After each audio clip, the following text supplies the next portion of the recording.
Hi guys, இன்றைக்கு நாங்கள் என்ன செய்ய போகிறோம்டா கருவாட்டு குழம்பு தான் செய்ய போகிறோம்.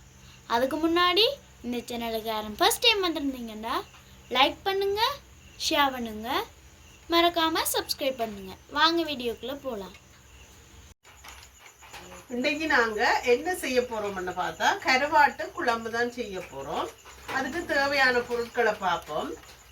ஒரு 300 கிராம் அளவில் கருவாடு எடுத்து வச்சிருக்கிறோம். சூர மீன் கருவாடு, தனி தசத்துண்டா, 2 பெரிய வெங்காயம், ஒரு தக்காளி பழம் சுவைக்காக பயன்படுத்த போகிறோம், புளிக்கரைசல், தேங்காய் எண்ணெய் பயன்படுத்த போகிறோம். அதோட சுவையூட்டிகளாக கடுகு எடுத்து வச்சிருக்கிறோம், பெருஞ்சீரகம், வெந்தயம், கருவேப்பிலை, உள்ளி. இதோட நாங்கள் தேவையான அளவு உப்பு சேர்க்கணும். மற்றது காரத்துக்கு ஏற்ப, எங்களுக்கு தேவையான காரத்தின் அளவுக்கு ஏற்ப தூள் சேர்க்க போகிறோம். இவ்வளோத்தையும் சேர்த்து தான் நாங்கள் இன்றைக்கு கருவாட்டு குழம்பு செய்ய போகிறோம். இப்போ நாங்கள் நல்ல வடிவாக சுத்தமாக கழுவி எடுத்து வச்சிருக்க இந்த கருவாட்டை தான் துண்டுகளாக வெட்டி எடுக்க போகிறோம்.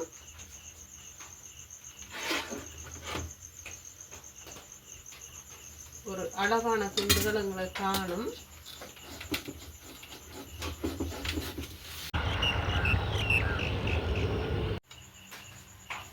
இப்போ பார்த்தீங்கன்னா நாங்கள் கருவாடை ஒரு அளவான துண்டுகளாக வெட்டி எடுத்துட்டோம்.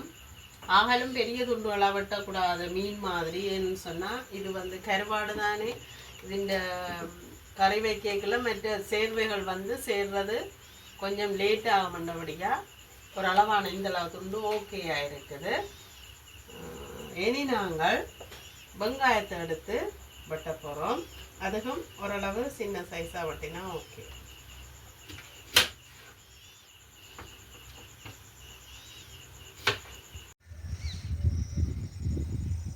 பார்த்தீங்கன்னா எங்களுக்கு கருவாட்டு குழம்புக்கு தேவையான பொருட்களை எல்லாம் ரெடி பண்ணி வச்சிட்டோம். தக்காளி பழம் வெட்டி, வெங்காயம் எல்லாம் வெட்டி, தேங்காய் பாலம் கொஞ்சம் எடுத்து வச்சிருக்கிறோம்.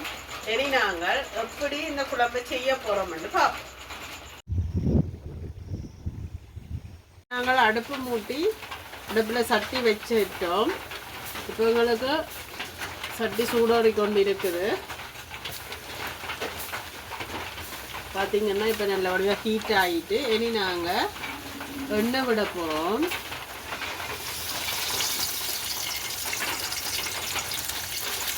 எண்ணெய் கொஞ்சம் கொதிக்கட்டும்.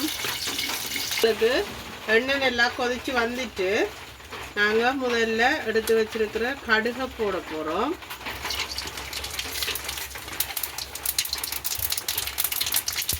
அடுத்ததாக பெருஞ்சீரகம் போட போகிறோம்.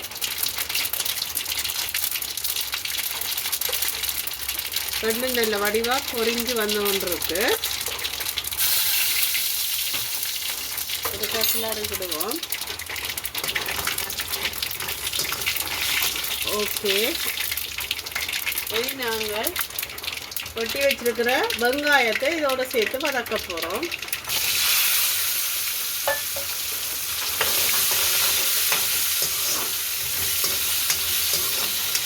நல்ல ஒரு கோல்டன் ப்ரௌனாக வர மட்டும் கொஞ்சம் பதங்கட்டும். இது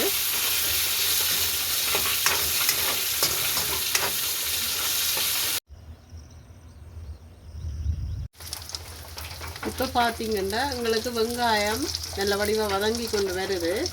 இந்த நேரம் நாங்கள் வெட்டி வச்சுக்கிற தக்காளி பழத்தை இதோட சேர்க்க போகிறோம். சேர்த்து அதையும் நல்ல வடிவாக கிளறி விடுவோம். இந்த தக்காளி பழம் நல்லா மசிஞ்சு கரைஞ்சால் தான் அந்த டேஸ்ட் இதோட சேரும். நல்ல வடிவாக மசிச்சு விடுவோம்.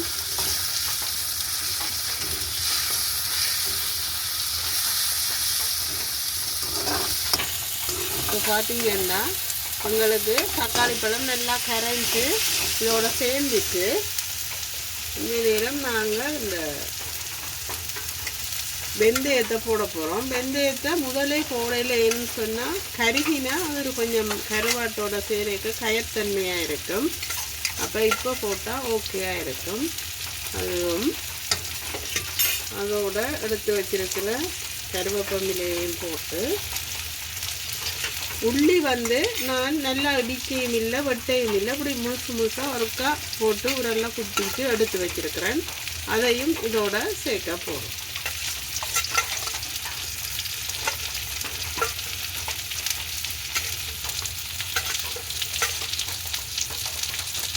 சேர்த்து கிளறி விடுவோம்.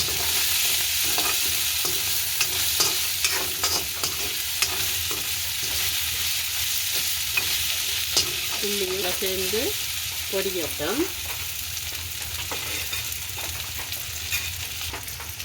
இப்போ பார்த்தீங்கன்னா நாங்கள் தேவையான அளவு உப்பு போட போகிறோம். கருவாட்டிலையும் உப்பு எங்களுக்கு கொஞ்சம் அதிகமாக இருக்கிறபடியாக நல்லா குறைச்சே போடுவோம்.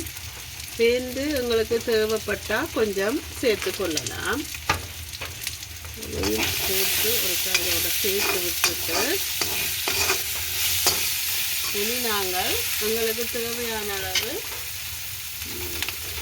மிளகாத்தூள் சேர்க்க போகிறோம். காரம் குறைவாக வேணுமென்னு சொன்னால் குறைவாக சேர்க்கலாம், கூட வேணுமென்னா கொஞ்சம் கூடையும் சேர்க்கலாம்.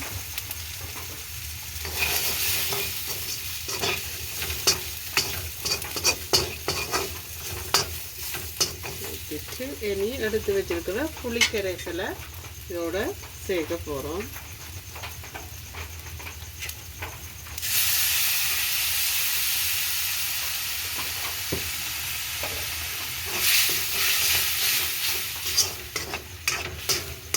நல்ல வடிவாக புளியை சேர்க்கறதுக்கு மிக்ஸ் பண்ணி விட்டுட்டு ஒரு கொதி வர விட்டு எங்களுக்கு தேவையான அளவு தண்ணி சேர்க்க போகிறோம்.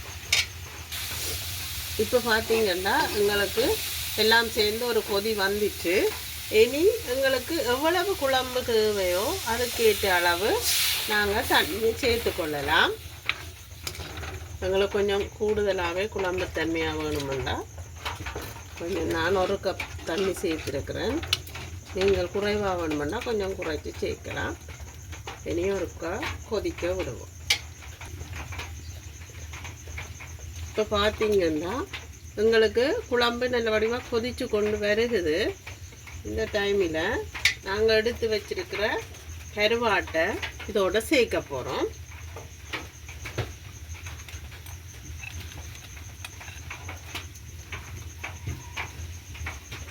சேர்த்து அப்படியே இதில் விட்டுட்டு இனி நாங்கள் கட்டி பால் எடுத்து வச்சுருக்கிறோம். இதுக்கு தனியாக பால் விடாமையும் காய்ச்சலாம். இந்த பால் விட்டால் இன்னும் கொஞ்சம் சுவை அதிகமாக இருக்கும். இந்த பாலை இதோட சேர்க்க போகிறோம்.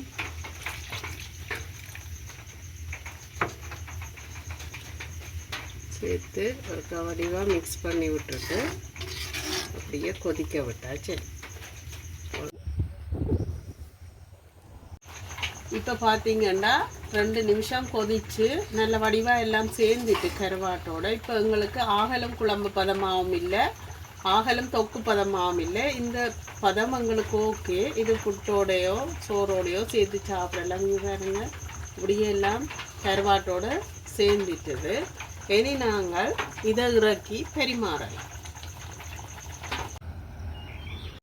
இப்போ பார்த்தீங்கன்னா எங்களுக்கு நல்ல ஒரு சுவையான கருவாட்டு குழம்பு நல்ல வாசத்தோடு ரெடி ஆகிட்டு நாங்கள் ஏற்கனவே நெத்தலி கருவாட்டு தொக்கும் செய்து போட்டிருக்கிறோம். அதையும் எங்களோட சேனலில் நீங்கள் போய் பார்க்கலாம். இவ்வளவுதான் இன்றைய எங்களுடைய காணொளி. இன்னும் ஒரு காணொளியில் சந்திப்போம்.